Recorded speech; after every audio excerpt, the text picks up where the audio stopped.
If you're in your mid-30s, you're successful and you're in great shape, then this video is for you. Because if things haven't been working out so far, then the truth is that it's not you, but it's that you've been following the wrong advice. Because most of the advice out there is not made for guys like you. It's made for guys that are somewhere in the beginning of their journey.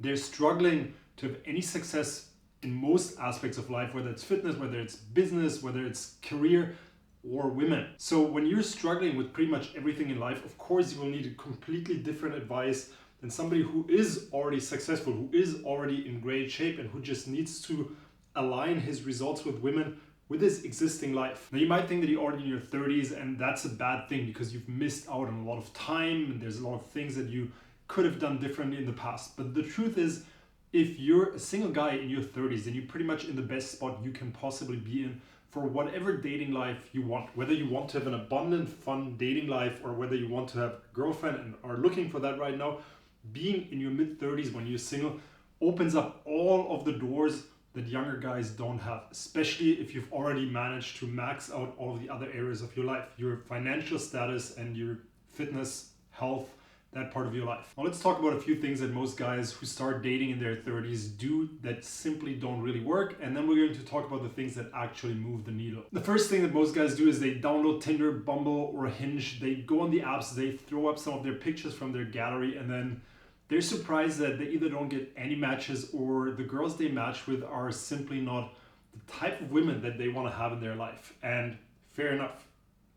That's how it goes for most guys. So what happens then is guys go on YouTube or talk to their friends and they look for advice and they think, well, if I just change the pictures for something different, I add a picture where I'm doing something outdoors, maybe a picture where I'm doing something with my friends. They go back to their photo gallery, maybe they even book a photo shoot, they throw that up and maybe there's a tiny improvement, but the reality is that most of the time there is no improvement at all.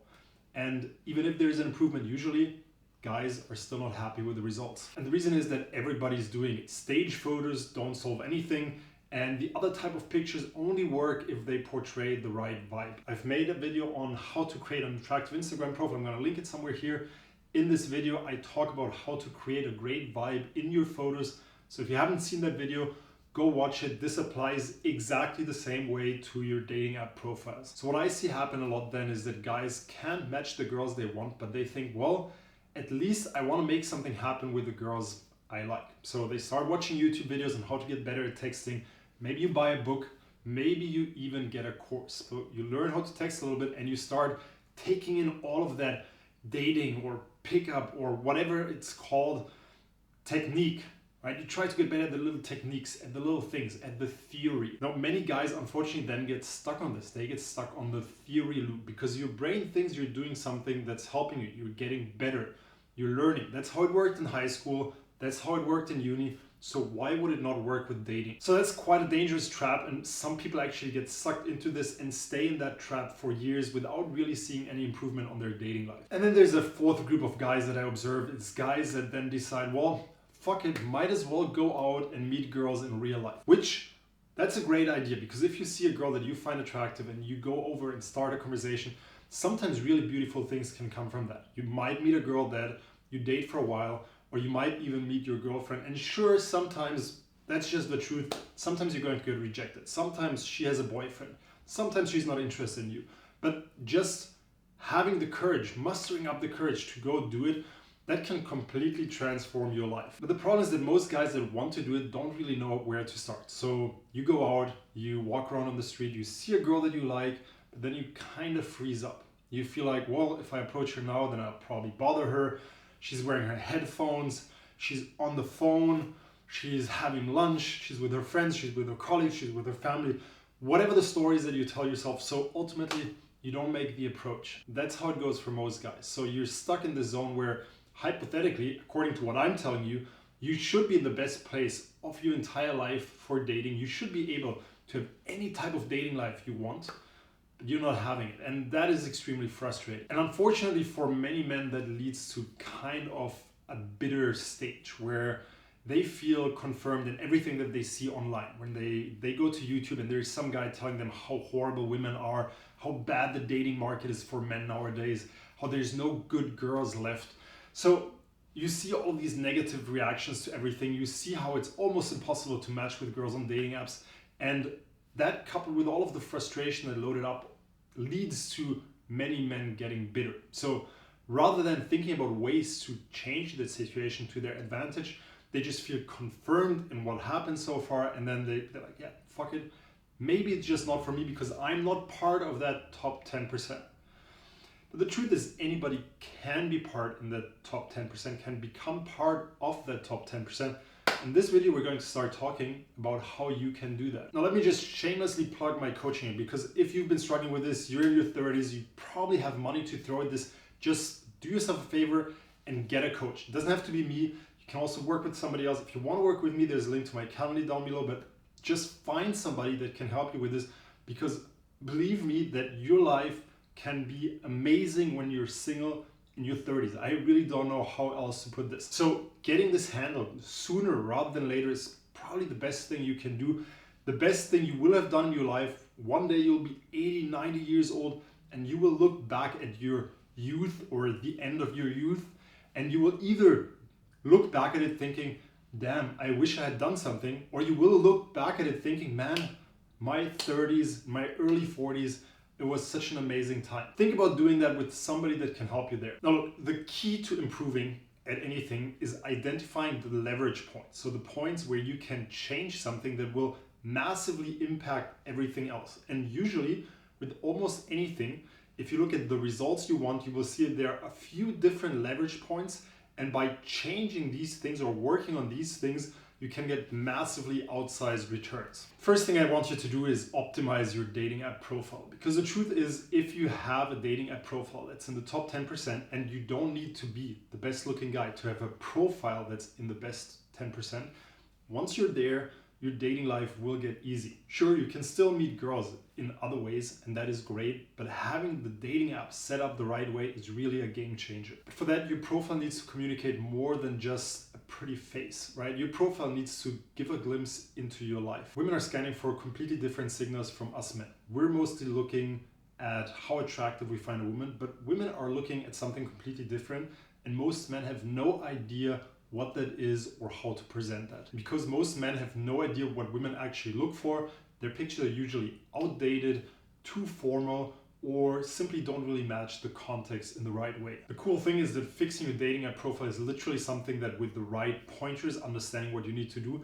can be done in less than a week. So that is bar none the highest leverage thing you can do to transform your success in dating with very little time invested. Now for now, you can go watch the video I made on how to have a more attractive Instagram, because I pretty much revealed exactly how to do it. You can go apply what I applied to Instagram in that video and apply the same principle to your dating apps. The thing with the highest leverage you can do after improving your dating apps is creating the right setup for yourself. This is also something I talk about a lot because I think it is so powerful. And what I mean by that is that most men, we go about our life in pretty much the same way all the time. So we hang out in the same restaurants, we do the same activities again and again.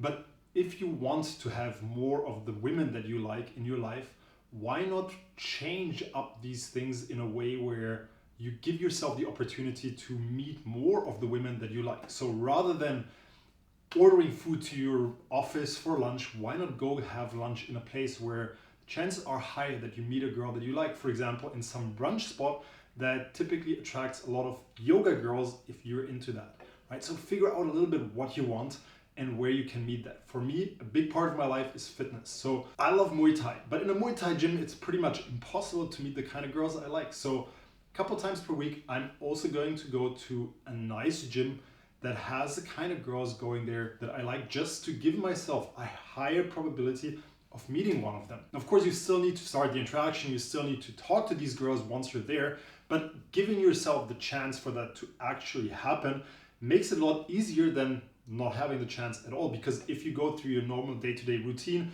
go to a place where there's none of the girls that you like, it's just going to be a lot harder to start a conversation with somebody that's not even there. Yeah, sounds stupid, but that's how it is. Now, if you want to see the setup that I've created for myself, I made a full video vlogging an entire day and showing what my setup looks like, how I've created my life in a way that allows me to maximize the opportunities in terms of meeting the girls that I like, Feel free to copy that, go get some inspiration and apply that to your own life. It is one of the least time-consuming things you can do because you can just make it part of your day-to-day life, make your life a little more fun than it currently is without too much added effort. And the third thing I want you to change is going to take a little more time, but it's probably the thing that has the highest impact in your real life experiences, is maximizing what people nowadays call your aura, your charisma. Because the truth is, every woman that sees you will have formed an opinion of you before you even talk to her. So the better you can make that initial impression of you, the better your aura, the more results you will have in your dating life. That's as easy as it is. So aura really is a combination of your looks, your fashion, and your mannerism. These three things combine into a strong signal that people call aura or charisma. And unfortunately, most men, especially the older we get, tend to broadcast a bit of a wrong signal. So it's working to their detriment rather than working in their favor. Usually what happens, especially many successful men make these mistakes, they broadcast signals that actually make them seem less attractive than they would otherwise be. So aligning your aura with who you actually are, with the level that you're actually at, this is the highest leverage thing you can do for your real life dating success, to make it as easy as possible for yourself to get the results you want in real life. If the women that see you already want you before talking to you, how much easier could it get? And the best part is, if you optimize your aura, this will usually transcend directly into your dating app success, because your photos will be better, your interactions on the app will flow more naturally, girls will make more of an effort to connect with you because they find you more attractive. Now let me finish this on a high note. Most men in their 30s that are single, that are frustrated, are kind of giving up on their dating results. They've kind of given up on the idea that it's for them. They're just not part of that top 10% bracket. And by you making the decision that you want to be part of that top 10% bracket, you're so far ahead of these guys. So all it takes is making the necessary changes that will get you there, picking the right levers that you invest your time in, because also the truth is, the older we get, the less time we have for these things. So picking the right levers to invest our time in, changing these levers or using them, and then ending up in the top 10% bracket. 5 years from now, you will look back at this and think that, yeah, that was probably the best invested time of my entire life. So ending this video on this, if you want my help with this, kindly down below, let's have a chat, and otherwise see you in one of my next videos.